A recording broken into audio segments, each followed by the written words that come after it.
étaient protégés des effets du temps. Ce qui laisse supposer qu'ils ont été déplacés. Et le fait d'en arriver au fait qu'ils ont été déplacés, ça lance toutes les questions que vous pouvez imaginer. Par qui c'est qui a eu le courage ou pas le courage de les transporter? Parce que vous allez à la chasse, vous allez vous promener, vous tombez sur un cadavre, je ne pense pas que vous allez l'emmener chez vous. Donc,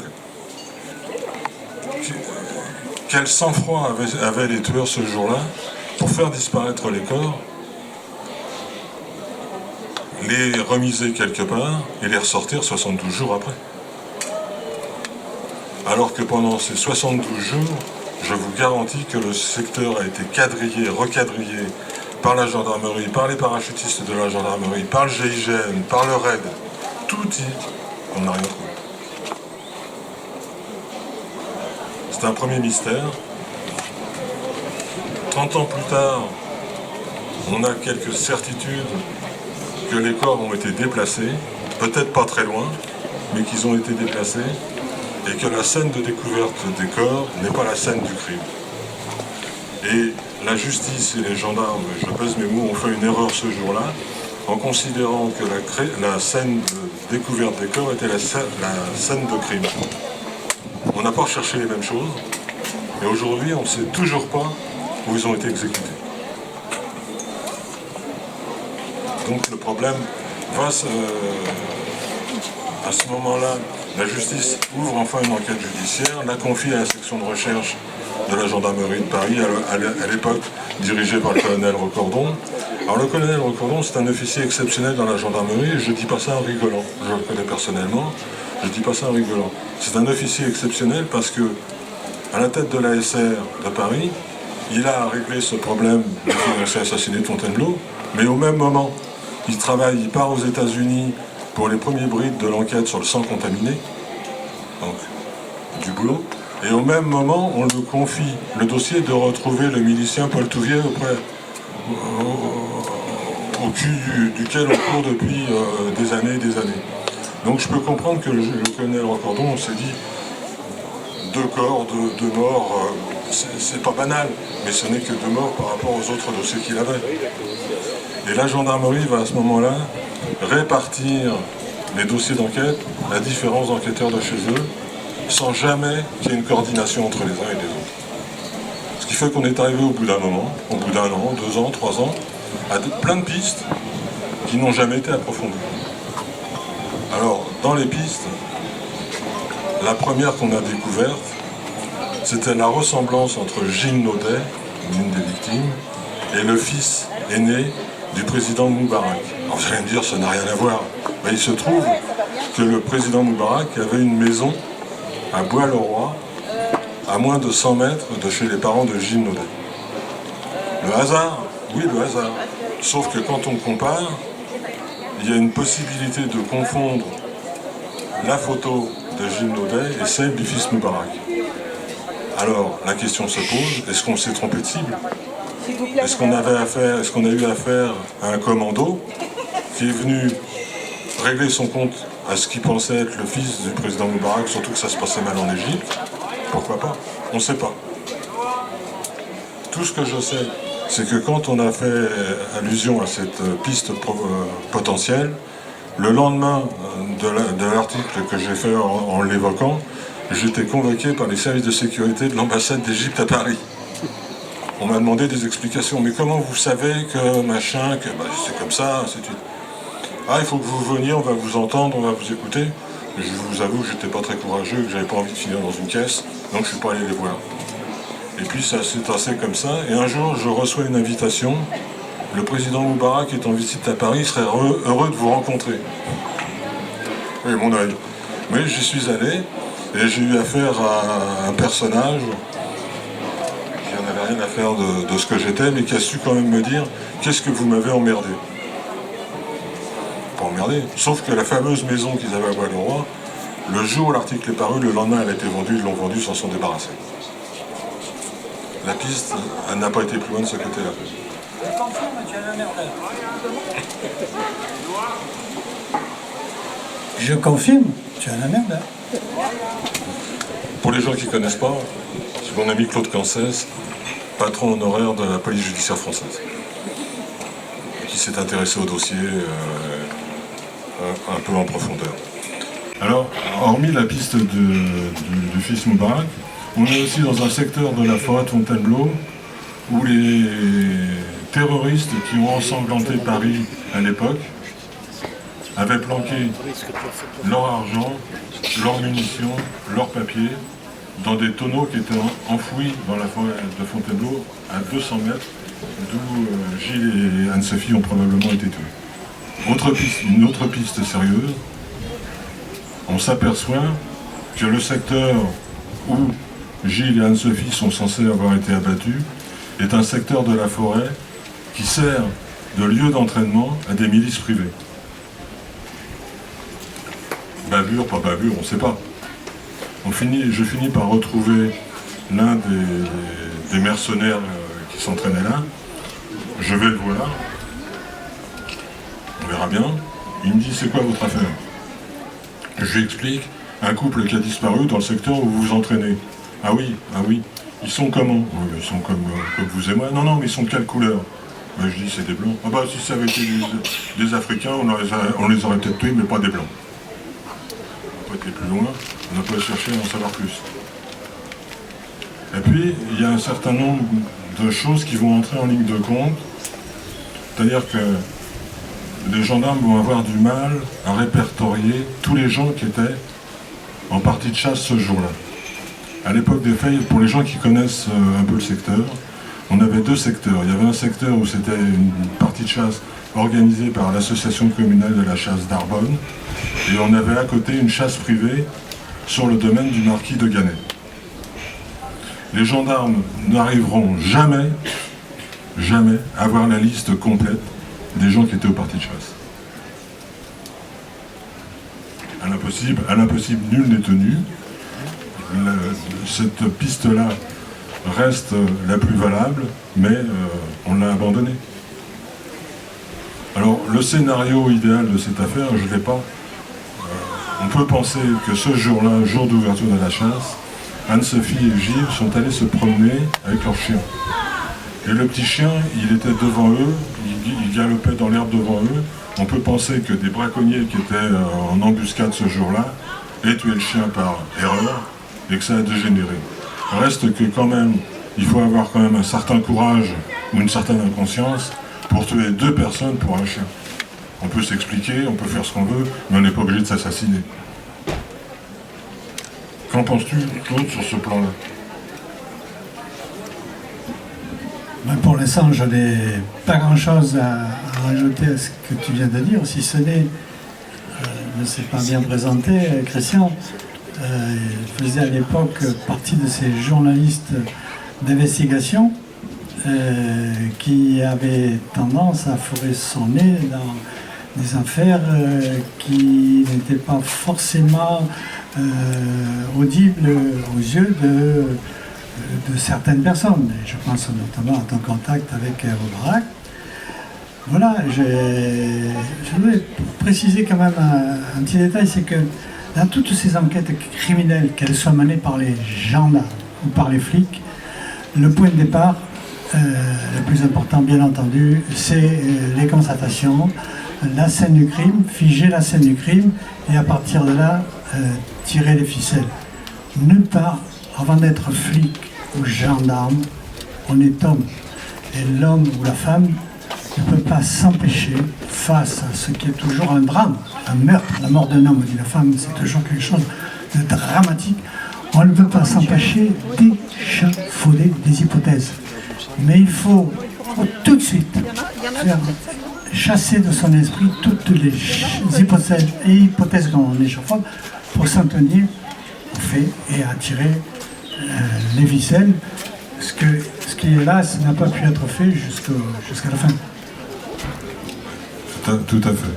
Alors il faut aussi savoir dans cette affaire qu'au milieu de l'affaire, on a eu enfin communication du rapport d'autopsie qui définissait les conditions dans lesquelles les deux jeunes gens étaient morts. Et on va s'apercevoir qu'ils ont été blessés par des tirs pas très précis, mais que surtout, ils ont été abattus d'une balle 22 long rifle tirée à bout portant dans la nuque, c'est-à-dire qu'on a voulu les exécuter.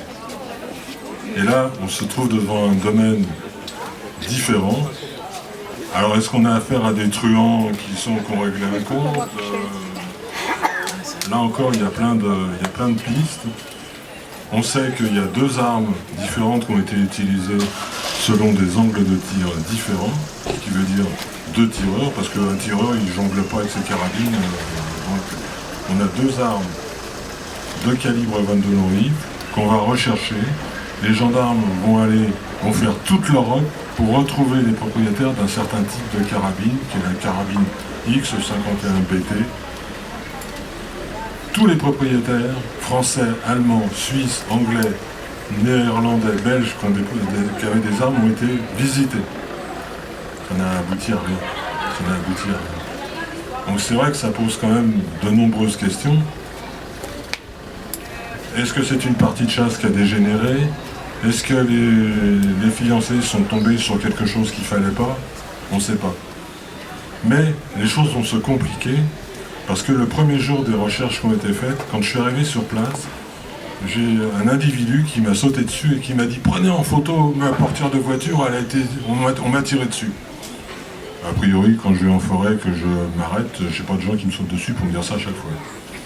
Et la personne dont il est question, et c'est là que c'est important, c'était l'ingénieur de l'ONF chargé du secteur, qui s'était donc fait tirer dessus le jour de l'ouverture de la chasse. Ça doit arriver régulièrement, j'imagine.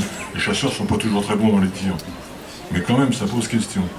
Et ça va d'autant plus poser question qu'on va apprendre qu'au moment où on recherchait encore Gilles et Anne-Sophie, c'est-à-dire dans les 72 premiers jours, qu'on n'avait pas de nouvelles, cet ingénieur des eaux et forêts a donné des instructions à ses collègues de travail, ses subordonnés, pour qu'on fouille une maison forestière, la maison forestière de la Vendée, qui appartient à l'ONF, parce qu'il avait peur, écoutez bien, il avait peur qu'on trouve les corps dans la maison forestière. Qu'est-ce qu'il savait pour avoir cette peur-là? Et on a poussé le bouchon encore un peu plus loin, parce qu'un autre collègue de l'ONF a écrit une lettre pour dire qu'il était pour rien dans la disparition et la mort des fiancés. Alors qu'à l'époque, on ne savait pas où ils étaient, on ne savait pas qu'ils étaient morts. Allez comprendre. Sauf que ces pistes-là n'ont jamais été suivies par les gendarmes et la justice. L'ingénieur des eaux et forêts dont il est question était le principal témoin, comme on dit, le témoin numéro 1 dans cette affaire. Il s'est suicidé. Alors qu'il était promu à une carrière exceptionnelle, puisqu'il avait été choisi pour réorganiser la forêt de Fontainebleau. Il s'est suicidé, il n'y a pas eu d'enquête.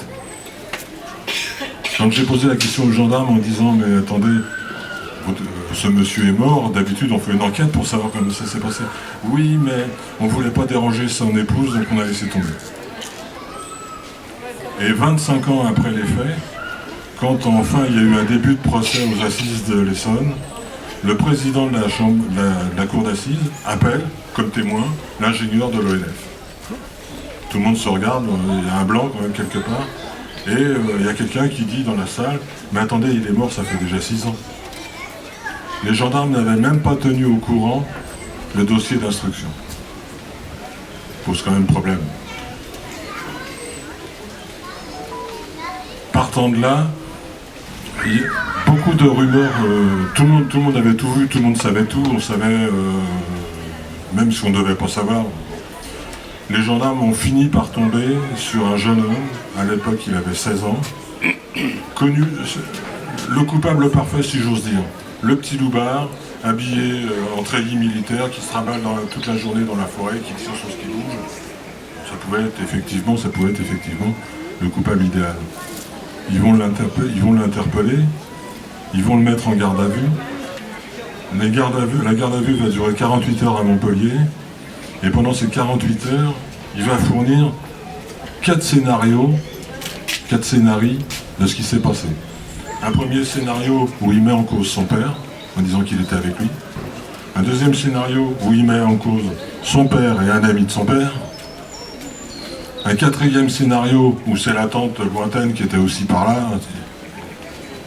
On sait ce qu'il en est. À l'époque, sauf erreur de ma part, les gardes à vue n'étaient pas encore filmés dès le départ. Donc, c'est la parole des uns contre la parole des autres. On sait bien que c'est pas la première fois que les truands disent les flics nous ont maltraités. On part sur ce principe-là, il a donné quatre versions. Il est présenté au juge d'instruction et à ce moment-là il dit « C'est pas moi, c'est les gendarmes qui m'ont maltraité pour que j'avoue ». Donc la repartie dans ce qu'on connaît tous. En fait, les gendarmes sont convoqués. Est-ce que non, nous on n'a rien fait, on connaît même pas le dossier, c'est pas le problème. Pourquoi pas? Mais les gendarmes insistent en disant on ne peut pas avoir influencé ce jeune homme, puisque nous qui l'avons gardé, on ne connaît pas cette histoire, on n'en connaît rien de cette histoire. Les deux gendarmes qui font ces déclarations ne sont pas n'importe qui, ce sont des gendarmes officiers de police judiciaire à la tête de la section de recherche de Montpellier. Donc on est dans un autre niveau déjà de responsabilité. Et eux ils disent on n'a touché à rien. On n'est pas au courant, donc on ne peut pas l'avoir influencé. Mais comme disait Claude tout à l'heure, le journaliste d'investigation que je suis essaie d'en savoir un peu plus. Et je découvre, c'est dans la procédure, c'est un numéro de procès verbal, que les deux gendarmes, à 2 reprises, dans les 6 mois qui ont précédé, se sont occupés de cette affaire. On ne me fera jamais croire, tu pourras peut-être me dire si je me trompe ou pas, on ne me fera jamais croire que 2 gendarmes spécialisés dans la police judiciaire sur une telle affaire qui fait la une des journaux, qui fait la télé, qui fait les radios, se souvenaient pas d'être intervenus. Et quand ils vont être interrogés à la barre de la cour d'assises par le président qui leur dit « Mais attendez, vous dites que vous n'avez jamais... Vous êtes sûr? Je vous rappelle que vous faites déclaration sous serment civil. » Ils se sont trouvés mal tous les deux. Interruption de séance, on ne saura jamais la suite. Au final, la cour d'assises va juger ce coupable alors qu'il y a 2 tireurs, 2 armes. Enfin, il y a tous les éléments qui prouvent que c'est pas un coupable mais plusieurs. La cour d'assises va juger Cédric.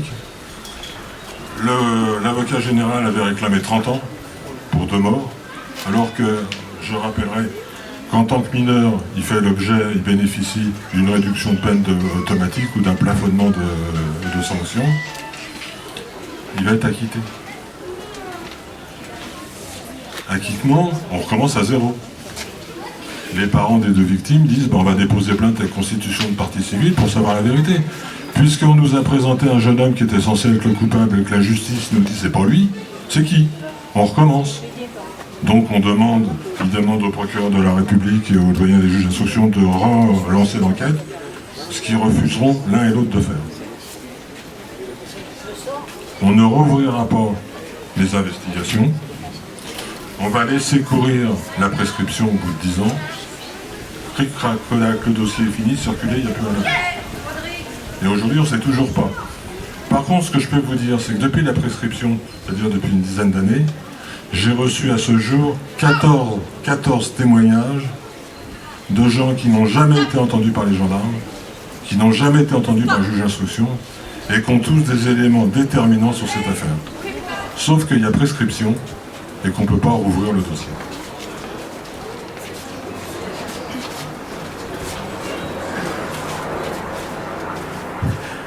Non, je reviens à mon propos de tout à l'heure, parce que je vous disais que le flic ou le gendarme évite d'échafauder des hypothèses, même si en tant qu'être humain il ne peut s'empêcher. Les journalistes ont le droit, eux, et les journalistes d'investigation, d'échafauder des hypothèses et même d'en tirer des conclusions.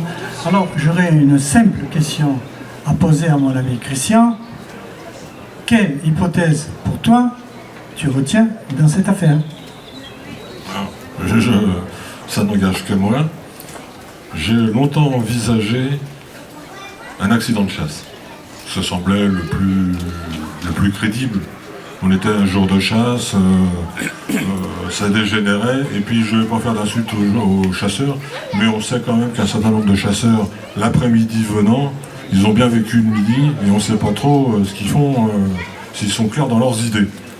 Donc l'hypothèse d'un chasseur, ça semblait crédible, ça me semblait crédible, jusqu'au jour où je suis contacté, il y a 5-6 ans, où je suis contacté par un officier des services secrets français. Je ne sais pas ce qu'on vient faire là-dedans, mais bon, il me dit, écoutez, je voudrais vous voir, j'ai des choses à vous dire. Bon, pourquoi pas? Je le rencontre, il m'explique. Ce monsieur était officier dans ce qu'on a appelé une opération Staying Beyond, mise en place par l'OTAN au lendemain de la Seconde Guerre mondiale.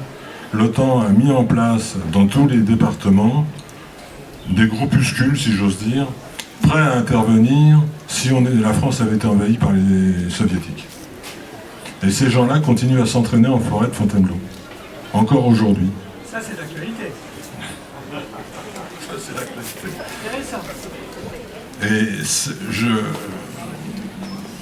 quand on analyse cette vision-là, rapportée à la spécificité du terrain, c'est-à-dire qu'il faut savoir qu'à Fontainebleau, après la guerre, Fontainebleau a été choisi par l'OTAN comme espèce de capitale de l'OTAN en Europe. Donc il y a encore des troupes de l'OTAN il y a encore des structures de l'OTAN qui sont à Fontainebleau, et ces gens-là s'entraînaient tous les jours en forêt de Fontainebleau. Donc effectivement, c'est aussi une piste possible. J'en ai reparlé avec des juges d'instruction et j'en ai reparlé avec des gendarmes librement, sans que ça rentre dans une conversation officielle. Et eux-mêmes se posent la question aujourd'hui de se demander s'ils ne sont pas passés à côté de cette piste-là. Aujourd'hui, on en est là. Avec les familles des victimes et leurs avocats, j'ai lancé une démarche il y a 3 ans pour réclamer l'imprescriptibilité des crimes de sang. Aujourd'hui, à 20 ans, il y a prescription, on ne peut plus rien faire. Appel aux jeunes qui sont inscrits à l'atelier manga qui va démarrer Bonne chance. sous peu. Alors, vous avez rendez-vous à l'accueil. Donc j'ai lancé une campagne pour demander Il nous manque des l'imprescriptibilité jeunes des crimes de inscrits. sang. Meurtre, Allô, viol. on vous Ça attend à veut dire quoi? l'accueil. Ça veut dire que si on fait passer dans la loi l'imprescriptibilité, c'est-à-dire qu'on pourra toujours enquêter tant qu'on n'aura pas trouvé le coupable. Et quel est l'intérêt de ça? Vous allez me dire, tout simplement parce qu'aujourd'hui la police technique et scientifique a fait de tels progrès que dans le dossier de l'affaire de Fontainebleau, il y a 2 ADN qu'on n'a jamais analysés. Si aujourd'hui on pouvait le faire, peut-être qu'on trouverait les coupables. Alors actuellement, cette pétition que je fais circuler sur Internet, on a réuni plus de 7000 personnes qui sont intéressées, qui nous soutiennent. J'ai écrit à 2 reprises au président de la République, et je ne fais pas de politique, j'ai écrit à deux fois au président de la République pour attirer son attention sur ce sujet-là. On a écrit avec Jacques Pradel au ministre de la Justice, M. Dupond-Moretti. À ce jour, on attend toujours des réponses. Peut-être que le prochain président de la République recevra ta pétition. J'ai eu peur que tu me dises que ce serait moi le prochain.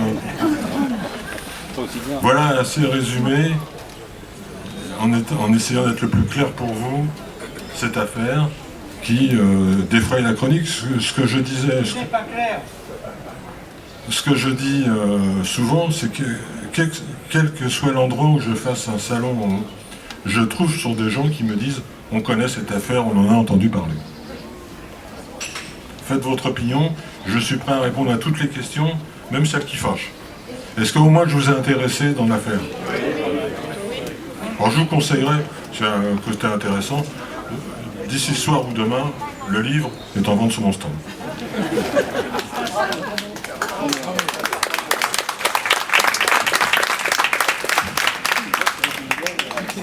Une question. Oui, allez-y, question.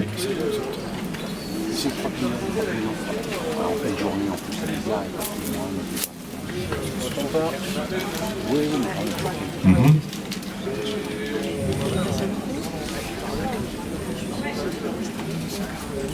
Vous étiez encore jeune? Ah. C'est en quelle année? 88, c'est ça? Oui, c'est sûr. Je vois l'endroit souvent en lieu, je suis allé tous les endroits de ça.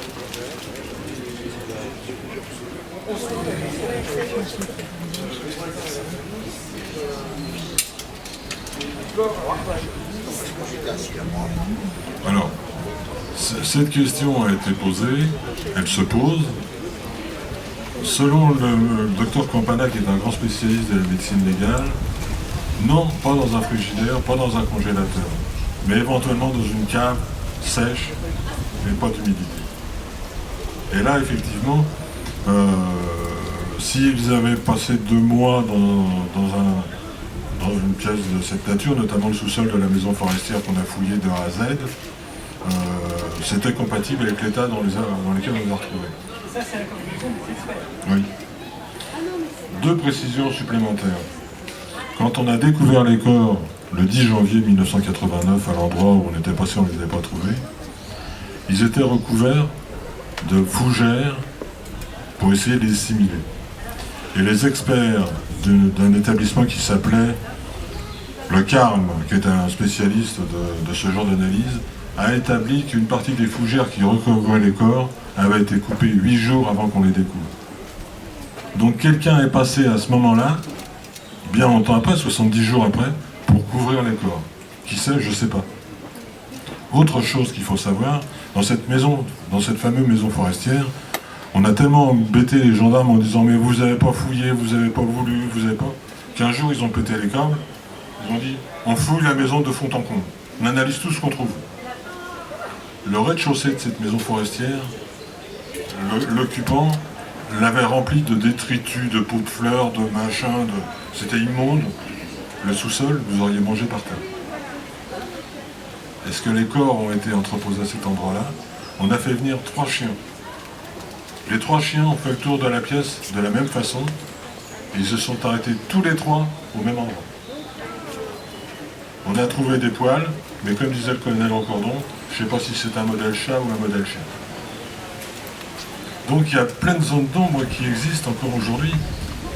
Alors, vous allez me dire, on se bat pour rien? Non, parce que je pense qu'à un moment donné, on finira bien par trouver. Moi, aujourd'hui, je suis en mesure de vous dire, en forçant un peu, je connais le nom des 2 coupables. Ils ont été mis en garde à vue au bon moment, sauf qu'ils ont été gardés en garde à vue 48 heures. Ils n'ont pas craqué. Ils auraient pu craquer, vu les écoutes téléphoniques 3 jours après, mais on ne pouvait plus les mettre en garde à vue et on avait usé tout ce qu'on pouvait faire. Il leur a manqué quelques baffes. Il leur a manqué quelques baffes. Je suis pas à la place des gendarmes, et monsieur le commissaire, je sais bien que tu avais une réputation, mais... Je plaisante, bien entendu. Cette époque-là est révolue. Voilà ce que je peux vous dire aujourd'hui. J'espère vous avoir intéressé. Croyez-moi, cette affaire est symbolique et significative, et si on arrive un jour, l'affaire de Fontainebleau, même si on arrive à faire voter l'imprescriptibilité par le Parlement, on ne pourra plus rien faire, c'est trop tard, c'est passé. Mais il faut travailler pour l'avenir, et il faut que ce genre de choses ne se reproduise jamais. Parce que ses parents, moi j'ai suivi les 2 familles, les 2 familles ont éclaté. Du côté de Gilles Naudet, son papa est mort fou de ne pas savoir pourquoi son fils avait été tué. Sa maman, qui était très croyante, je ne vous dirai pas comment elle a qualifié les choses, mais elle ne croit plus de ce côté-là.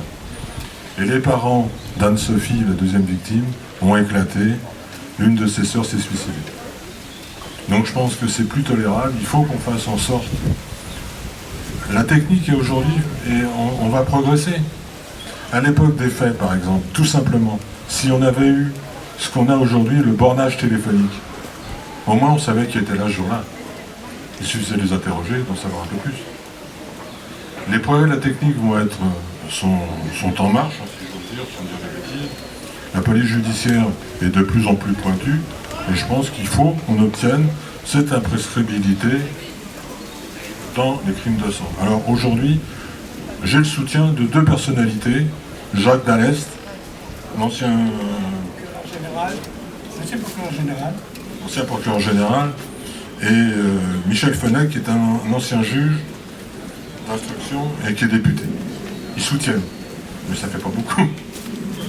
Surtout que, de toute évidence, les avocats, les magistrats, d'une manière ou d'une autre, ça les emmerde d'avoir des dossiers qui vont rester ouverts en permanence. Le problème, il est là. Comment voulez-vous que je suive un dossier en permanence, alors qu'il m'en arrive un autre, et ainsi de suite. D'ailleurs, Claude, tu pourrais peut-être nous dire en 2 mots combien la surcharge d'enquête est une réalité quotidienne pour la police judiciaire. Pas seulement pour la police judiciaire. Vous savez, on parle du malaise de la police qui va de pair avec le malaise de la justice. Et tous les jours que Dieu fait, on a un fait divers où on constate que la police arrête et la police met dehors. Et pourquoi pas forcément par la faute des magistrats, parce que les procédures sont devenues tellement complexes. Vous savez, il y a un décalage énorme entre l'évolution, Christian y faisait allusion, de la police technique et scientifique qui a des moyens considérables pour faire avancer les enquêtes, et le développement de l'informatique, du numérique, et puis l'entassement de textes, de lois et réglementaires qui... Vous savez, une loi, enfin je ne suis pas le seul à le dire, les hommes politiques en ce moment, ils font tous allusion. Mais les députés, les sénateurs, c'est eux qui font les lois. On fait des lois qu'on ne peut pas appliquer. Avant même de réagir, ou plutôt on réagit face à l'événement, face à l'opinion, par « oh là là, une loi ». Avant d'essayer de comprendre pourquoi ça n'a pas marché. Voilà, ça c'est terrible et je dois dire que je rencontre de nombreux collègues à l'occasion de Salon du Livre notamment, ils n'en peuvent plus. Ils n'en peuvent plus. Et malgré les promesses qui leur sont faites, comment veux-tu remettre tout à plat cette strate de textes qui s'empilent? Je crois qu'on aura gagné le jour où on aura une loi qui s'appellera la loi du fiancé de Fontainebleau. Monsieur ? On parle d'un bureau de Colquet qui a été créé à Versailles. Et alors, c'est pas à Versailles, c'est-à-dire que la justice, l'État a décidé de créer une entité colquaise à Nanterre sur un certain nombre de dossiers qui sembleraient pouvoir avancer. Je sais pas, je vais passer la parole à Claude qui est mieux placé que moi pour avoir une opinion sur la question. Moi, ce que je sais, c'est que j'ai entendu plein de gens, des familles me dire « Ah, enfin, on va avoir la vérité ». Sauf que ce qu'on leur explique pas, c'est que sur 270 dossiers qui sont colquaisables, il n'y en a même pas une dizaine qui sont utilisables. Donc on a créé aussi beaucoup d'attentes. Ça va avancer. Il n'y a aucun doute, à partir du moment où on centralise tous les moyens sur un dossier où il y a déjà beaucoup de données, ça va être beaucoup plus simple. Mais les colquaises, je vais prendre un autre exemple dans l'Essonne. On a eu, dans les années 80, 4 femmes retrouvées mortes sur les RN20 à Étampes, dont certaines est pendues. Le dossier a été repris dans les colquaises. Et ils viennent de constater qu'ils ne pouvaient rien faire. Mais c'est effectivement une décision récente qui a été prise. Oui, il y a ça, puis le problème que tu soulevais à l'instant, le problème de la prescription. À partir du moment où le crime est prescrit, vous ne pouvez plus rien faire. Alors il y a une amélioration, je crois, si ma mémoire est bonne, récemment, la prescription pour les meurtres, les assassinats commis à l'encontre des enfants. Je crois que ça passait à 30 ans. Mais moi, je ne désespère pas qu'on évolue dans la bonne direction et que quelques affaires, soit et peut-être celle des fiancés, on trouve une solution. Merci. Une question encore? Pourquoi quelqu'un de la SR de Montpellier alors que c'était enregistré? Alors, la SR de Montpellier, j'aurais dû vous préciser, est intervenue puisque Cédric, le pseudo-coupable, a été localisé à Montpellier. Donc... J'ai gagné. Hein? J'ai gagné. Oui. On est entre nous. On va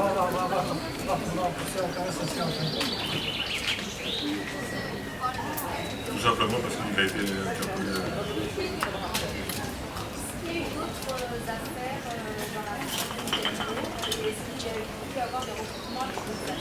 Alors, dans la forêt de Fontainebleau, il y a toujours des histoires.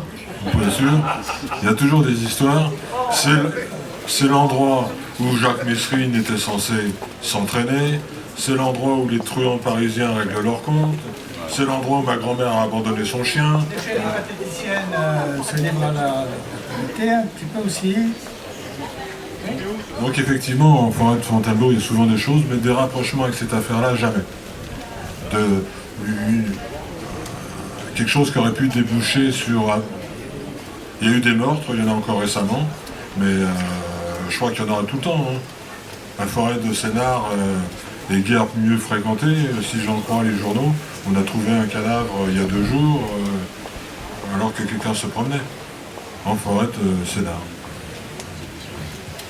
Oui, oui. Les groupuscules dont vous parlez de tambours, ils sont toujours en activité, on pourrait être parce qu'on n'a pas de voix en cours de marche. On est tombé dessus quelques fois, et en fait, ce sont des dangereux. Ah, bah, je suis bien d'accord avec vous. Des méchants. Et Oui. là, il y a sûrement un fond d'avoir. Oui, mais je pense que... Je pense que, si vous voulez, ils font l'objet de protection au plus haut niveau et qu'il n'est pas question d'aller les chercher. Le mercenaire dont je parlais tout à l'heure, que je suis allé voir et qui nous a dit si c'était des Africains, on les aurait tués, mais là c'est des Blancs, on ne l'a pas fait. Il avait un sacré pédigré. Il appartenait à la Légion française. Il avait sauté sur Colvézi. Il avait rejoint le général Aoun au Liban, dont il était le chef des missiles. Voilà, donc si vous voulez, il y a des gens en forêt de Fontainebleau qui sont sûrement peu recommandables. Mais moi, je peux vous dire une chose, le plateau des Coquibus, pour les gens qui connaissent, c'est tout au bout de la forêt, au-dessus de la ville de Milly-la-Forêt. Je m'y promènerai jamais, tout seul. Parce que l'endroit aussi où je peux vous rajouter, l'endroit où on a trouvé les corps qui étaient là, on part du principe qu'ils étaient là et qu'on les avait pas vus. Donc pendant 72 jours, ils sont restés là. Je ne parle pas du principe qu'ils auraient été bouffés par les sangliers, parce que c'est comme ça que ça se passe. On a 3 cavaliers, les gendarmes, des promeneurs qui sont passés à cet endroit-là, à cheval, en voiture, avec un chien de chasse, ainsi de suite. On ne les avait pas trouvés. Oui, monsieur. Oui, ma question revient un peu à ce que vous venez de dire. Quel est l'intérêt pour les meurtriers d'avoir ramené les corps sur les lieux? Bah, je ne suis pas meurtrier, donc je ne peux pas te répondre, Claude. Mais ce que je peux te dire, c'est que personne n'a compris. Ils ont probablement été tués le jour de l'ouverture de la chasse, le 31. Personne ne les cherchait à ce moment-là. On est à moins de 5 km de la Seine. Ils les foutaient dans leur voiture, ils les plombaient, ils allaient les balancer dans la Seine, on ne les aurait jamais retrouvés. Et ils n'avaient aucun risque d'être contrôlés puisqu'on ne les cherchait pas. Par contre, le fait qu'ils soient revenus sur les lieux du crime pour déposer les corps pose une autre question. Parce qu'à plusieurs reprises, les gendarmes ont monté des opérations qui ont foiré au dernier moment. Et on s'est souvent demandé si, dans les gens du cru, ils n'avaient pas de bonnes relations avec les gendarmes et qu'ils étaient en train d'espionner les gendarmes pour savoir ce qu'ils allaient faire.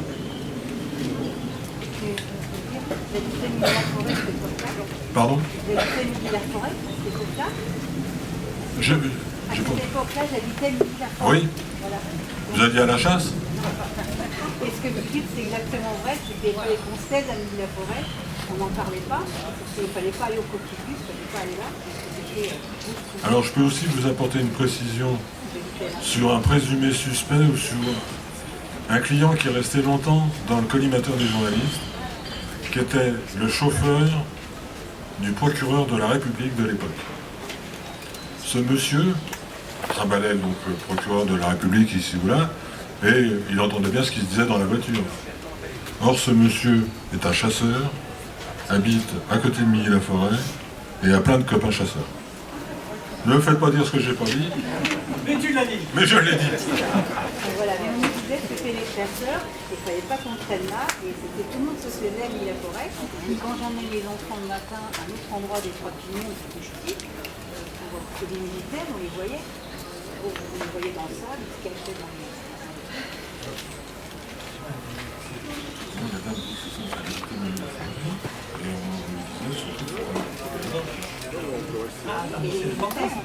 Vous êtes en train de dire, madame, vous êtes un témoin important, hein. Très intéressant. Vous êtes en train de dire qu'on vous a interdit de fréquenter les lieux. Oh, qui ont Toute la population dit, tout le monde c'était La population, vous dit? on disait c'est les chasseurs, il faut se taire, il faut se protéger, il ne faut pas aller à cet endroit-là. Voilà, ils ont été faits pendant des Alors, on a peut-être parmi nos auditeurs d'autres témoins privilégiés qui vont... Ah, monsieur, allez-y. Je rejoins ce que dit madame, c'est-à-dire que, comme je le disais tout à l'heure, mes beaux-parents étaient sur l'île d'information. Et ce qu'il y a, c'est que quand c'est arrivé, les voisins, etc., on disait, n'allez pas, on faisait des randos. Vous voyez, les gens marchent, on faisait, on allait partir. On disait, n'allez pas vous balader sur l'île, on sait jamais ça. Ah oui, alors ça... Non, ça c'est compréhensible. On vous dit, bon... On vous dit, il y a des tueurs... Voilà, c'est les chasseurs. Voilà. On allait au 3 Pignons à un autre endroit, on n'allait pas là. Non, là je comprends. Non, mais je comprends mieux maintenant. Il y avait des tueurs en liberté qui étaient susceptibles de fréquenter la région et on vous mettait en garde. Non, pas ça. Ils protégeaient les meurtriers et ils disaient soit c'était les chasseurs, mais il fallait se taire parce qu'il fallait qu'ils se protègent. Mais ça c'est peut-être une interprétation de notre part. Hein. Voilà, c'est pas... Je vais vous dire des choses que je ne vous ai pas dites. C'est dans le livre, en partie. Cette dualité entre les chasseurs a posé problème et pose toujours problème aujourd'hui. On a d'un côté des chasseurs gentils, des pères de famille qui appartiennent à l'association communale des chasseurs. C'est pas des foudres de guerre, ils font un bon gueuleton et puis tout va bien. Voilà, exactement. Et on a de l'autre côté les gens qui étaient à la chasse privée du marquis de Ganay. Et ces gens-là sont tous des entrepreneurs du secteur. Je ne donnerai pas les noms parce que je n'ai pas envie de faire de la diffamation. Et il faut savoir, alors madame dit effectivement, il ne fallait pas qu'on parle de trop. Pourquoi? Parce que le marquis de Ganay et ses différentes personnalités, c'est la majorité des emplois locaux. Et on n'avait pas trop envie de perdre son emploi parce qu'on s'était mêlé de ce qui ne nous regardait pas. Le problème, il est là. Le marquis de Ganay et le château de Courance, pour ceux qui sont du coin et qui connaissent, c'est quand même là que M. Giscard d'Estaing venait atterrir en hélicoptère pour rencontrer les Didi. Oui. Je pose la question, je ne suis pas chasseur, mais est-ce que le vin de l'orif c'est une arme de chasseur? Non, le vin de l'orif, c'est pas une arme de chasseur, c'est même interdit par la loi. Le vin de l'orif est autorisé que pour se nettoyer, pour faire les gardes-chasse, faire le nettoyage des nuisibles, des choses comme ça. Le vin de l'orif est interdit pour la chasse et surtout pour la chasse au gros. Et donc là c'est effectivement eu avec la vin de l'orif. Oui. Donc ça peut disculper les chasseurs peut-être? Alors à l'époque, j'avais la Fédération française des chasseurs contre moi. Je peux vous dire que c'est un peu dur à vivre au téléphone tous les jours. Mais le président des chasseurs, aujourd'hui lobbyiste du monde de la chasse auprès des politiques, disait mais c'est de la folie. Les chasseurs n'ont pas le droit de chasser avec le vin de l'orif, ils ne chassent pas. C'est une évidence qui respecte la loi. Et au même moment, on avait chez les gendarmes des chasseurs qui disaient « Oui, mais un tel, il n'en a rien à foutre de la loi, il va chasser à la vanne de l'orif. » Oui, madame. Je ne voudrais pas prendre ouvertement parti pour les chasseurs, mais il se trouve que j'en connais. De ces coins-là, d'Arbonne, qui chassent aussi chez le marquis. C'est un milieu assez clos, et je peux vous dire que tout se sait. Dans une chasse privée, il y a eu une erreur de tir d'un parce qu'effectivement, entre le cerf, c'est pas toujours évident de les reconnaître. Je peux vous dire que la semaine d'après, toutes les chasses autour le savent. Donc, je vois vraiment mal, j'en connais donc certains qui chassent depuis 50 ans, vraiment des vieux de la vieille, et je vois pas, en plus vous me dites que ça a été 2 tireurs achevés, c'est pas possible. Moi, franchement, ça me paraît absolument incohérent. Qu'il n'y ait pas eu des fuites après au niveau des chasseurs, parce qu'il y en a quand même qui ont une bonne conscience. Hein. Vous savez, même un chien blessé, tout ça, tout se sait. Votre intervention est très intéressante, madame, parce que Christian vous a dit tout à l'heure que les experts, donc ça ce sont des constatations scientifiques, ont déterminé qu'après les premiers coups de feu, il y a eu des coups de feu à bout portant, des traces qui ont été trouvées autour. Donc les victimes ont été achevées. Et effectivement, ça irait un petit peu à l'encontre de l'accident de chasse, si je puis dire. Et en plus, il y a eu pas mal de mes amis qui j'en ai reparlé cette semaine. Tous ceux auxquels j'en ai parlé, là, les vieux de la vieille, entre guillemets, ils ont tous été interrogés à l'époque.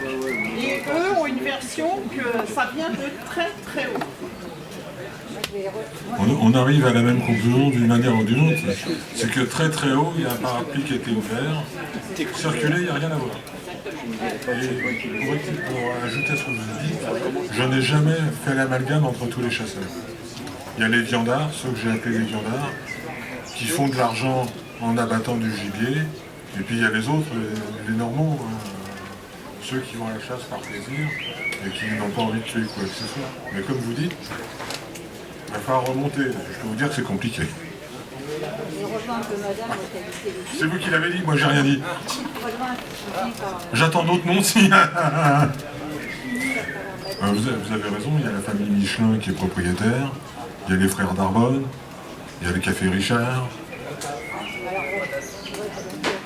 Je vais défendre un peu madame, comme j'habitais Émilie à l'époque, je n'ai jamais entendu dire pour chaque expérience ou quoi que ce soit dans le sens, comme madame, des bonnes choses, et même après la guerre, quand j'avais Florence, mes parents qui habitaient Émilie, me disaient que des bonnes choses défendaient les Parisiens, on se cachait des résistants pour Château de Florence. Je n'ai jamais entendu dire les chasseurs de Château de Florence. Par contre, ce que vous dites, des locaux de l'île de la Forêt, je ne ferai pas les noms, mais vous avez peut-être quelques-uns, ou des gens qui viennent de Paris très loin, passer à l'île de la Forêt, aux alentours. Moi, je voyais les fleurs à 5 heures du matin, et il fallait que je rentrais dans mon jardin, il fallait que ces chasseurs rentraient dans mon jardin. C'était dangereux. Hein.